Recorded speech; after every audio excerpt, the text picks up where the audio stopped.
Hi guys, welcome to my YouTube channel. हम लोग ridge regression पढ़ रहे हैं और हमने बहुत डिटेल में रिज रिग्रेशन पढ़ा। और हम लोग आज एक लास्ट वीडियो पढ़ेंगे रिगार्डिंग रिज रिग्रेशन। ठीक है। सो इस वीडियो में I am going to talk about 5 की understandings that you should take away from ridge regression. So होता क्या है कि हमें पता होता है कि हम क्या कर रहे हैं, कोड कैसे करना है, साइकिट लर्न के कोड को कैसे यूज करना है, बट जो कोर रिजल्ट्स आपको लेने होते हैं, जो समझ आपको लेनी होती है, वो हम कई बार मिस कर जाते हैं। तो इसके लिए मैंने एक अलग वीडियो बनाया है। 5 पॉइंट्स में डिस्कस करूंगा आपके साथ regarding ridge regression.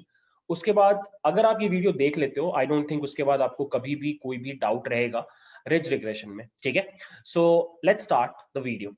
So you already know कि रिज रिग्रेशन का मतलब होता है आपके लॉस फंक्शन में कुछ ऐड कर देना। हम क्या ऐड करेंगे, हम भी डिस्कस करेंगे। और उस ऐड करने की वजह से, उस एडेड टर्म की वजह से रेगुलराइजेशन होता है। रेगुलराइजेशन होने का मतलब ओवरफिटिंग रिड्यूस होता है, आपके कोफिशिएंट्स का वैल्यू डिक्रीज होता है। मैंने आपको मैथमेटिकली प्रूव करके भी दिखाया था कि ऐसा क्यों होता है। सो इन शॉर्ट, दिस हैपेंस। ये आपका ओरिजिनल लॉस फंक्शन है और इसमें आप ये टर्म ऐड कर देते हो। This term is nothing but lambda w1 square w2 square dot dot dot WN square. जितने आपके पास इनपुट कॉलम्स हैं उतने आपके कोफिशिएंट्स होंगे। और ये टर्म, इसको आप श्रिंकेज कोफिशिएंट भी बोलते हो। श्रिंकेज कोफिशिएंट, इस टर्म के ऐड होने से आपके चेंजेस आने लग जाते हैं और आपका ओवरफिटिंग रिड्यूस होने लगता है। ये तो की अंडरस्टैंडिंग है इस बात का। ठीक है। अब एक बार मैं 5 चीजें आपके साथ डिस्कस करता हूं जो शायद मैंने पहले डिस्कस की है या नहीं डिस्कस की है, बट उनको अलग से एक बार डिस्कस करना जरूरी था। ठीक है। So let's start with the first understanding. The first understanding is कि रिज रिग्रेशन अप्लाई करने के बाद इन सारे अंडरस्टैंडिंग्स को आप इंटरव्यू क्वेश्चन की तरह ले सकते हो। कोई आपसे एक क्वेश्चन पूछ सकता है, this could be the first question, how the coefficients get affected. मतलब अगर आप रिज रिग्रेशन अप्लाई करते हो तो आपके जो सारे इनपुट कॉलम्स हैं उनके कॉरस्पॉन्डिंग कोफिशिएंट्स के ऊपर क्या असर पड़ता है जैसे जैसे आप लैम्डा का वैल्यू इंक्रीज करते जाते हो। So lambda, as you know, can vary from zero to positive infinity. तो जीरो का मतलब है सिंपल लीनियर रिग्रेशन अप्लाई करना। ठीक है। मतलब सोच के देखो, अगर आप यहाँ पे लैम्डा को जीरो कर दो तो रेगुलराइजेशन होगा ही नहीं और आप लीनियर रिग्रेशन के लिए काम करोगे। सो अगर आप लैम्डा को बढ़ाते जाते हो जीरो से बहुत बड़े नंबर तक, तो ये आपसे पूछा जा सकता है इंटरव्यू में कि आपके सारे कोफिशिएंट्स जो है, आपके जो सारे कोफिशिएंट्स हैं उनके ऊपर क्या फर्क पड़ता है। द आंसर इज सारे के सारे कोफिशिएंट्स श्रिंक करते हैं, डिक्रीज करते हैं टुवर्ड्स जीरो। ठीक है। बट कभी भी जीरो नहीं होते। जीरो के बहुत क्लोज चला जाएगा लेकिन जीरो नहीं होगा। Let me show you this using a graph. So मैंने ये ग्राफ प्लॉट किया है on the load diabetes data set. So मैंने पहले इसको इंपोर्ट किया और मैंने उससे एक डेटा फ्रेम बना लिया। और इस डेटा फ्रेम में यू कैन सी हमारे पास इतने इनपुट कॉलम्स हैं और ये हमारा टारगेट कॉलम है। सो मैंने ट्रेन टेस्ट स्प्लिट किया और फिर मैंने रिज रिग्रेशन अप्लाई किया इसके ऊपर for 4 different values of lambda. एक बार जीरो रख के, एक बार 10 रख के, एक बार 100 रख के, एक बार 1000 रख के। सो मैंने ग्रेजुअली बढ़ाया लैम्डा का वैल्यू और हर बार कोफिशिएंट्स का जो भी वैल्यू था उसको मैं स्टोर करते चला गया। ठीक है। और फिर मैंने उसको प्रिंट कराया using this graph. So you can C this is the output. अब आप बोलोगे बहुत ज्यादा डिफरेंस तो नहीं है, सिमिलर ही तो आ रहा है। जैसे कि ये देखो, अल्फा इजिकल टू जीरो पे अगर आप ध्यान से नोटिस करो, ये जो स्केल है, y का जो स्केल है, दैट इज 750 से लेके -750 तक। कोफिशिएंट्स अभी 750 के रेंज में है। बट आपने जैसे ही उसको 0 से 10 किया, यू कैन सी आपका y एक्सिस श्रिंक करके 60 टू -40 के रेंज में आ गया और आपके सारे बार्स अब 60 से -40 के बीच में है। मतलब आपका कोफिशिएंट श्रिंक कर रहा है। ठीक है। हमने उसको और ज्यादा श्रिंक किया 200, तो यू कैन सी अब वो 8 टू -4 के रेंज में आ गया, और फिर 100 से 1000 में 0.8 से -0.4 के रेंज में आ गया। सो जैसे आपने 1000 किया, you can see all of these coefficients, ये सारे कोफिशिएंट्स क्या है, ये हर बार एक पर्टिकुलर कोफिशिएंट के बारे में बात कर रहा है। जैसे कि ये जो बार है, पहला बार ये एज के कोफिशिएंट के बारे में बात कर रहा है, सेकंड वाला बार सेक्स वाले कोफिशिएंट के बारे में बात कर रहा है, एंड सो ऑन। ठीक है, and you can see all of these coefficients after the lambda value of 1000 they are very close to 0। वही मैं आपको बोल रहा था कि अगर आपसे कोई भी पूछ ले इंटरव्यू में कि बताओ लैम्डा का वैल्यू बहुत बड़ा करने पे कोफिशिएंट्स का क्या हाल होगा, आपका आंसर होना चाहिए वो सब के सब बहुत छोटे हो जाएंगे, श्रिंक कर जाएंगे, और उनका value will be very close to 0, but 0 नहीं होगा। ठीक है, इनमें से कोई भी टर्म 0 नहीं हो रहा है, यू कैन सी कोई भी टर्म 0 नहीं आ रहा। सेक्स वाला फिर भी थोड़ा सा क्लोज है, but it is not 0। Ridge regression में आपको हमेशा याद रखना होता है कि 0 नहीं होता है आपका कोफिशिएंट्स का value. So that is the first की अंडरस्टैंडिंग जो मैं चाहता हूं कि आप एकदम समझ जाओ रिगार्डिंग रिज रिग्रेशन। ठीक है, now let's move on to the second question और द सेकेंड अंडरस्टैंडिंग। तो यहां पे ये क्वेश्चन पूछा गया है कि जो बड़े कोफिशिएंट्स हैं, मान लो आपके पास x1 x2 x3 और y है, ये आपका डेटा है, और आपने जब इसके ऊपर linear regression, normal linear regression apply किया तो आपको पता चला कि W1 का वैल्यू इज 1000, W2 का वैल्यू इज 10 एंड W3 का वैल्यू इज 1। इसका मतलब आपका y का वैल्यू कैलकुलेट करने के लिए x1 सबसे इंपॉर्टेंट है, W2 उससे कम इंपॉर्टेंट है, और आई एम सॉरी x2 दूसरा सबसे कम इंपॉर्टेंट है, और x3 सबसे कम इंपॉर्टेंट है। अब क्वेश्चन ये है कि आप जब रिज रिग्रेशन अप्लाई करोगे और लैम्डा का वैल्यू आप बहुत बड़ा ले लोगे या बढ़ाते चले जाओगे टुवर्ड्स इंफिनिटी, तो किस तरीके से ये सारे कोफिशिएंट्स डिक्रीज करेंगे। ठीक है, मतलब क्वेश्चन ये है कि अगर कोई कोफिशिएंट बहुत ज्यादा है उसका क्या हाल होगा, अगर कोई कोफिशिएंट बहुत कम है तो उसका क्या हाल होगा। सो इसका आंसर ये है कि जो कोफिशिएंट जितना ज्यादा बड़ा होगा, जैसे कि यहाँ पे 1000 है, उसका और ज्यादा तेजी से वो डिक्रीज करता है। ये बात समझना, अगर आपका कोई पर्टिकुलर कोफिशिएंट बहुत ज्यादा है तो वो ज्यादा तेजी से डिक्रीज करेगा इन कंपैरिजन टू वो कोफिशिएंट जो उतना ज्यादा बड़ा नहीं है। ठीक है, ये एक बहुत इंपॉर्टेंट चीज है जो आपको समझनी पड़ेगी। Let me show you again with the help of a graph. So मैंने फिर से कुछ अल्फाज ले लिए हैं 0 से लेकर के 10,000 तक, और मैंने फिर से सारे कोफिशिएंट्स को मैं स्टोर कर रहा हूं सेम डेटा सेट पे, एंड यू कैन सी कि यहाँ पे जो भी कोफिशिएंट्स बहुत बड़े थे, जैसे कि ये कोफिशिएंट देखो 516, ये घट के 0.07 पे आ गया। ठीक है, यू कैन सी यहाँ पे अल्फा वैल्यू में बढ़ाते जा रहा हूँ, और हर पर्टिकुलर कोफिशिएंट के साथ क्या हो रहा है वो मैंने डेटा फ्रेम में ऐड कर दिया है। सिमिलरली आप इस 561 को पकड़ो, ये भी बहुत नीचे जा रहा है, -895 को पकड़ो, ये भी बहुत नीचे जा रहा है। ठीक है, वेराज जो छोटे थे जैसे कि एज, वो ठीक ठाक है, मतलब उसमें उतना ज्यादा डिक्रीज नहीं हुआ, लेकिन जो बड़े थे उनमें बहुत स्ट्रॉन्ग डिक्रीज हुआ है। ठीक है, ये सेम इंफॉर्मेशन को आप एक ग्राफ के थ्रू भी कन्वे कर सकते हो, जो कि मैंने यहाँ पे बनाया भी है। Late me show you that graph, this is the graph. You can see यहाँ पे कुछ कोफिशिएंट्स हैं, जैसे कि ये येलो वाला कोफिशिएंट है, ये है हमारा S5।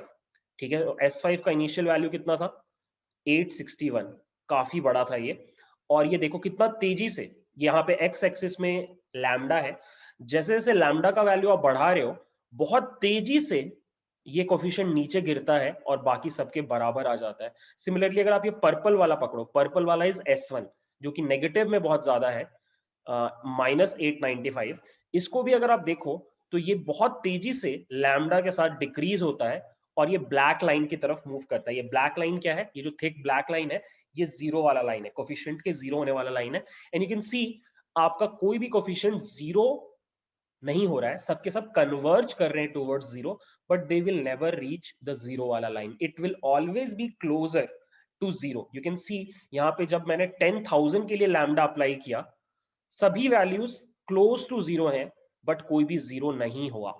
ठीक है, ये 2 पॉइंट्स आपको हमेशा याद रखने हैं। पहला कि जैसे जैसे आप लैम्डा बढ़ाते हो आपके कोफिशिएंट्स का वैल्यू डिक्रीज करके जीरो के पास जाता है। दूसरा, जीरो नहीं होता है। और तीसरा, जो वैल्यूज ज्यादा बड़ी होती हैं उनके ऊपर ज्यादा इंपैक्ट पड़ता है रेगुलराइजेशन का in comparison to those coefficients जिनका वैल्यू उतना ज्यादा नहीं है। ठीक है, आई गेस आपको ये दोनों पॉइंट्स क्लियरली समझ में आ रहे हैं। The next key point that we will discuss is कि रेगुलराइजेशन का बायस और वेरिएंस के ऊपर क्या असर पड़ता है। हमने रेगुलराइजेशन स्टार्ट करने के पहले जो टॉपिक देखा था that was bias variance trade off, और वहां पे मैंने आपको बताया था कि बायस वेरिएंस ट्रेड ऑफ को इम्प्रूव करने के 3 टेक्निक्स यूज किए जाते हैं मशीन लर्निंग में, and one of them was regularization जो हम अभी पढ़ रहे हैं। ठीक है, तो it should be like absolutely important कि आपको पता हो कि रेगुलराइजेशन अप्लाई करने से बायस और वेरिएंस में क्या होता है किसी मॉडल के। ठीक है, तो मैं ये एक्सप्लेन करने के लिए आपको ये डायग्राम दिखाऊंगा। ये डायग्राम मैंने आपको फर्स्ट वीडियो में दिखाया था रिज रिग्रेशन के, कि यहाँ पर एक नॉन लीनियर डेटा है जिसके ऊपर मैंने रेड कलर का, if you can C red colour का एक मॉडल फिट किया है, और ये मॉडल का जो डिग्री है वो डिग्री 16 है। It's a polynomial. ठीक है, एंड यू कैन सी वो ट्राई कर रहा है बहुत हार्ड इस डेटा में हर पॉइंट से गुजरने का, मतलब ओवरफिटिंग का टेंडेंसी शो कर रहा है। ठीक है, ओवरफिटिंग है मतलब बायस लो है, मतलब ट्रेनिंग डेटा के ऊपर रिजल्ट्स अच्छे आ रहे हैं, but unfortunately variance is high. अब आप जैसे जैसे अल्फा का वैल्यू बढ़ा रहे हो, तो मैंने और 2 कर्व्स बनाए हैं। सो कर्व ग्रीन वाला जो है उसमें अल्फा का वैल्यू 20 है, and you can C because of that value आपका मॉडल का जो टेंडेंसी था हर पॉइंट को टच करने का वो थोड़ा सा रिड्यूस हो गया है, और जो जनरलाइजेशन एरर है वो इंप्रूव कर गया है। मतलब ऑल्दो ट्रेनिंग डेटा पे आप थोड़ी और ज्यादा गलतियां कर रहे हो, बट ऐसा करने की वजह से हो सकता है टेस्ट डेटा पे आपके रिजल्ट्स इंप्रूव कर जाए, मतलब वेरिएंस रिड्यूस हो जाए। तो ग्रीन वाले केस में यू कैन क्लियरली से आपने थोड़ा सा बायस को बढ़ा दिया बट वेरिएंस को घटा लिया। ठीक है, और वहीं पे लास्ट एक ब्लू कलर का लाइन है जहां पे अल्फा का वैल्यू बहुत हाई 200 है। यू कैन सी कि अब ये अंडरफिट करने लग गया ये डेटा, ये मॉडल थोड़ा अंडरफिट करने लग गया, जिसका मतलब है कि अब ना इसका रिजल्ट ट्रेनिंग डेटा पे अच्छा आएगा ना टेस्ट डेटा पे अच्छा आएगा, and this is the case of underfitting. मतलब आपका बायस और वेरिएंस दोनों हाई हो गया। ठीक है, सो इन शॉर्ट आइडिया ये होता है कि बायस और वेरिएंस दोनों ही डिपेंड करते हैं आपके लैम्डा के वैल्यू के ऊपर। लैम्डा का वैल्यू अगर आप बहुत छोटा रखो, क्लोज टू जीरो, तो आपका बायस घट जाएगा, बिकॉज आपका मॉडल जो है वो ओवरफिट कर रहा है, और आपका जो वेरिएंस है वो बढ़ जाएगा। ठीक है, अगर आप लैम्डा का वैल्यू बहुत बढ़ा देते हो तो अब आपका मॉडल अंडरफिट करने की टेंडेंसी शो कर रहा है, तो बायस बढ़ जाएगा, अंडर फिटिंग होने लग जाएगा। नॉट एग्जैक्टली अंडर फिटिंग, बहुत बड़े वैल्यू के लिए अंडर फिटिंग होता है, और वेरिएंस आपका डिक्रीज करने लग जाएगा। सो अगर आप इसको ग्राफ में प्लॉट करो, जहां पे एक्स एक्सिस में आपके पास लैम्डा है, जीरो से स्टार्ट कर रहे हो और ये कोई बहुत बड़ा वैल्यू है मान लो 1000 का, तो अगर आप बायस की बात करो, जैसे जैसे आप बायस को, मतलब जैसे जैसे आप लैम्डा को बढ़ाते जाओगे आपका जो बायस है वो बढ़ने लगेगा। ठीक है, बहुत छोटी वैल्यू के लिए बायस कम होगा, बट ग्रेजुअली आपका bias will improve as n increase. ठीक है, और इसका ठीक उल्टा वेरिएंस शो करेगा, मतलब बहुत छोटे वैल्यू के लिए वेरिएंस हाई होगा और बहुत बड़ी वैल्यू के लिए वेरिएंस लो होगा। This is the curve, this is the graph. ये सेम ग्राफ मैं आपको प्लॉट करके दिखाता हूं यूजिंग अ डेटा। मैंने ये कोड कर रखा है ऑलरेडी। यहाँ पर यू कैन सी मैंने भी एक नॉन लीनियर डेटा जनरेट किया। ये बिल्कुल वही नॉन लीनियर डेटा है जो मैंने आपको वहां पे दिखाया था, सेम टू सेम। इसको ट्रेन टेस्ट स्प्लिट किया और फिर पोलिनोमियल लिया मैंने डिग्री 15 का। 16 से बेटर रिजल्ट्स ग्राफ में 15 में आ रहे थे, इसलिए मैंने 15 लिया। और उसके बाद मैंने ये लाइब्रेरी यूज किया to calculate bias and variance. इस लाइब्रेरी का नाम है ML Extend, बहुत काम की लाइब्रेरी है। इसके अंदर एक फंक्शन होता है बायस वेरिएंस डीकॉम्प बोल के। ये फंक्शन क्या करता है, ये आपको किसी भी एक पर्टिकुलर लैम्डा वैल्यू के लिए बायस और वेरिएंस कैलकुलेट करके देगा। सो मैंने क्या किया, मैंने अलग अलग लैम्डा वैल्यूज ले लिए, 0 से लेके 30 के रेंज में 100 डिफरेंट वैल्यूज लिए, और मैंने एक लूप के अंदर ये सारा कैलकुलेशन किया, और हर बार जो बायस और वेरिएंस आ रहा था उसको मैं लिस्ट में ऐड करता चला गया, और फिर मैंने जब उसको प्लॉट किया, you can C this is the result. This is the result.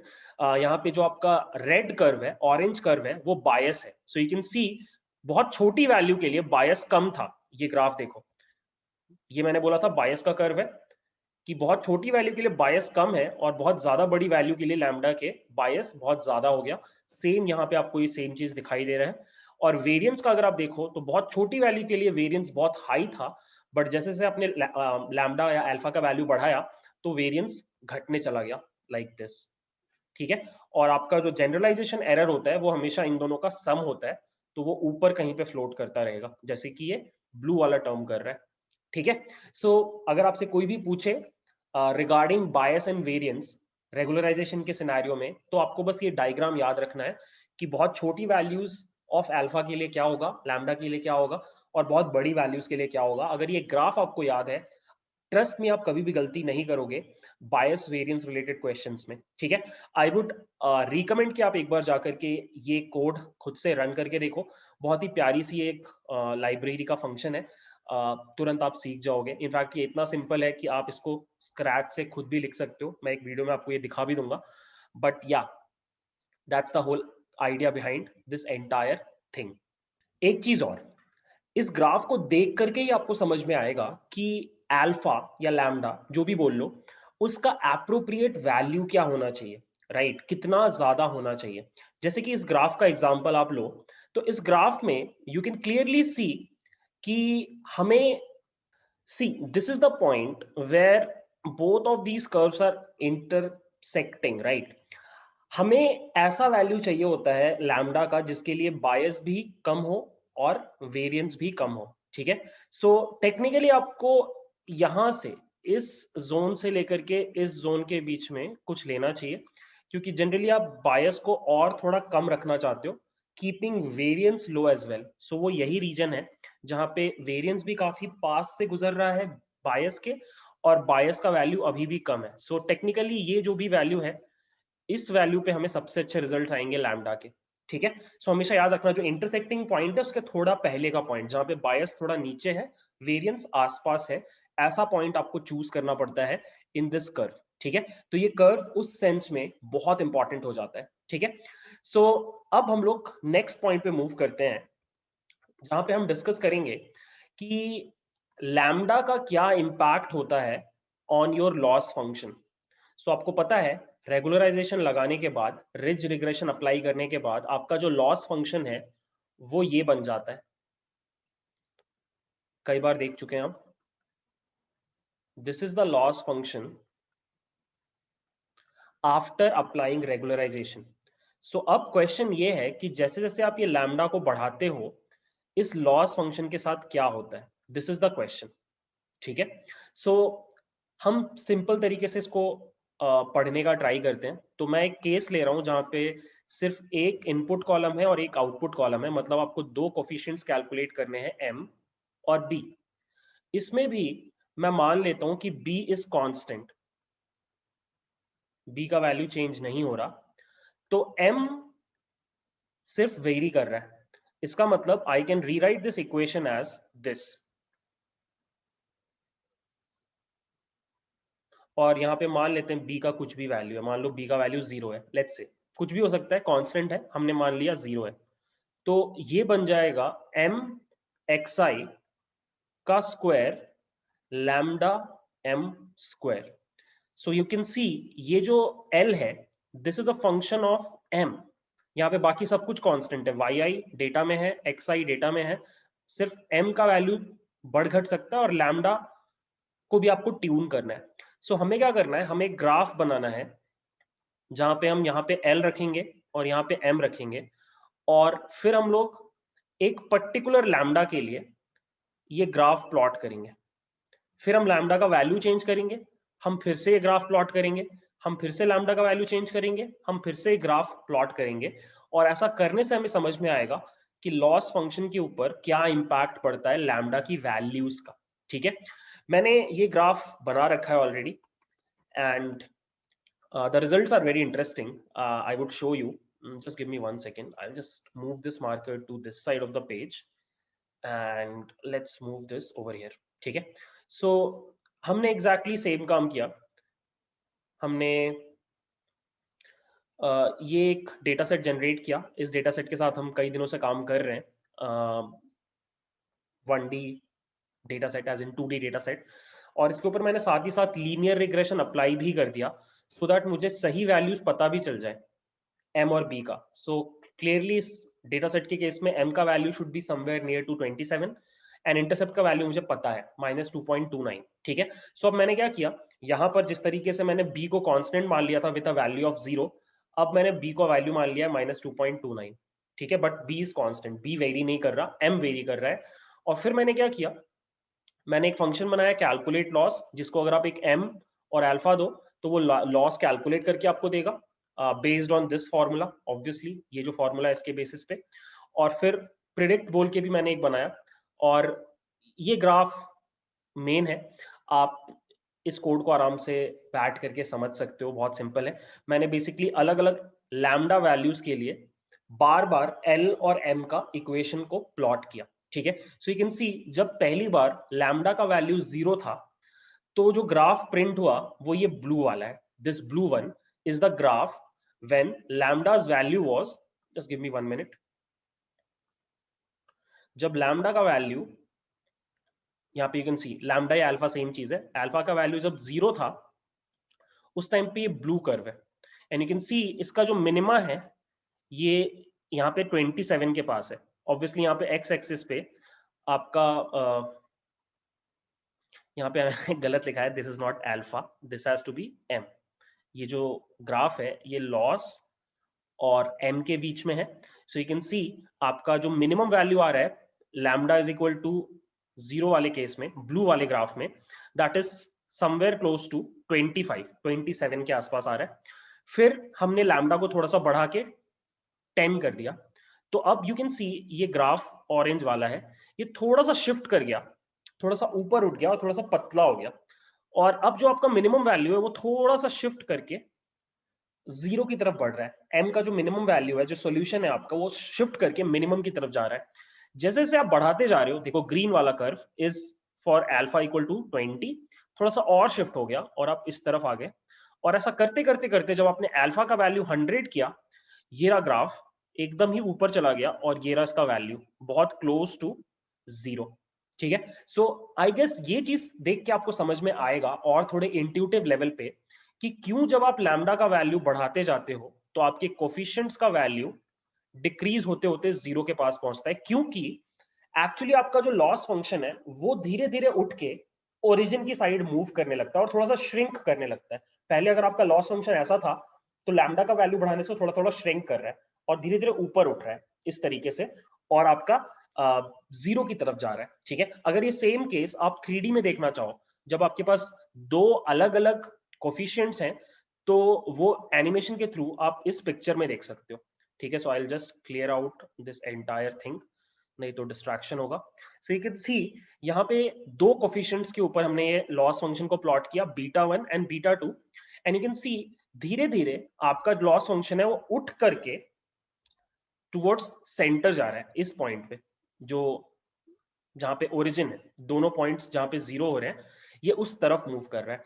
तो ऑब्वियसली जब आपका लॉस फंक्शन खिसक के उस तरफ जाएगा तो आपके कोफिशिएंट्स का वैल्यू भी चेंज होना ही है। ठीक है, and this is what is happening over here. तो ये बहुत इंपॉर्टेंट इंट्यूशन है, ये इंट्यूशन एक्सप्लेन करता है कि क्यों आपके कोफिशिएंट्स का वैल्यू रिड्यूस होते होते होते 0 की तरफ पहुंच जाता है। और 1D और 2D दोनों में मैंने आपको दिखा दिया विजुअली कि क्या हो रहा है। अब एक बार आई वुड रिकमेंड, एक बार इस कोड को आप खुद से चला के देखो, बहुत डिफिकल्ट कोड नहीं है, सिंपल 2 लूप्स चलाए हमने और लॉस वैल्यू कैलकुलेट किया, that's it, it's very simple. But the intuition is very important कि कैसे लॉस फंक्शन चेंज होता है लैम्डा या फिर अल्फा, जो भी बोल लो, उसकी वैल्यूज को चेंज करने पर, ठीक है। So that's it, this was the fourth point. The last key point that we are going to discuss is कि ये क्वेश्चन पूछा जाता है एक्चुअली इंटरव्यूज में कि रिज रिग्रेशन को रिज का नाम क्यों दिया गया, ठीक है। तो ऑनेस्टली इसका आंसर थोड़ा डिफिकल्ट है। इसके लिए हमें एक चीज पढ़नी पड़ेगी, हार्ड कंस्ट्रेंट रिज रिग्रेशन। सो अभी तक हम जो भी पढ़ रहे थे that was soft constraint ridge regression. हमें ये नई चीज पढ़नी पड़ेगी और ये थोड़ा सा डिफिकल्ट है, सो आई एम प्लानिंग कि इसके लिए मैं एक अलग वीडियो शूट कर लूंगा। But for now I would just like to give you an intuition कि क्यों रिज बोला जाता है। सी, रिज इसलिए बोला जाता है क्योंकि इस चीज का आंसर इस डायग्राम में छुपा हुआ है, ठीक है। सो अगर आपको पता होगा, मतलब हमने बहुत बार डिस्कस कर लिया कि हमारा जो लॉस फंक्शन होता है रिज रिग्रेशन का, it is a combination of two things, MSE basically yi minus yi hat का whole square plus lambda times this, ठीक है। तो अगर आप इसको अलग फंक्शन मानो और इसको अलग फंक्शन मानो, और लेट्स अज्यूम कि हमारे पास दो कोफिशिएंट्स हैं, ठीक है, β1 एंड β2। तो इस पूरी चीज को आप कैसे रीराइट कर सकते हो, इस इक्वेशन को आप ऐसे रीराइट कर सकते हो कि sigma i is equal to 1 to n yi minus, actually तीन कोफिशिएंट्स होंगे, बीटा नॉट भी होगा, इंटरसेप्ट टर्म भी होगा। So it would become beta naught plus β1 x i1 plus β2 x i2। ये बन जाएगा आपका MSE वाला टर्म, ठीक है, MSE वाला टर्म। और यहां पे आ जाएगा आपका लैम्डा टाइम्स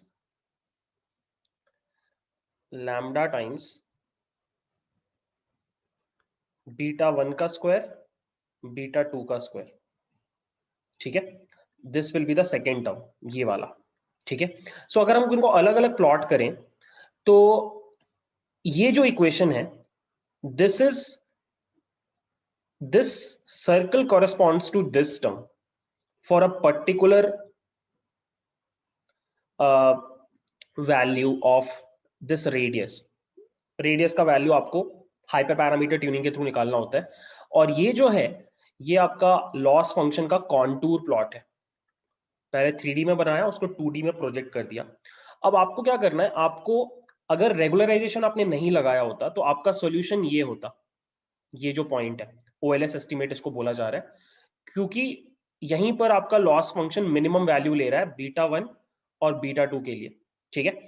बट सिंस अब आपको दोनों टर्म्स को मिनिमाइज करना है, आपको इस टर्म को भी मिनिमाइज करना है, तो आपको इसके लिए भी सॉल्यूशन निकालना है। तो आपका जो सॉल्यूशन निकलेगा वो इन दोनों की बाउंड्री पे कहीं पे निकलेगा।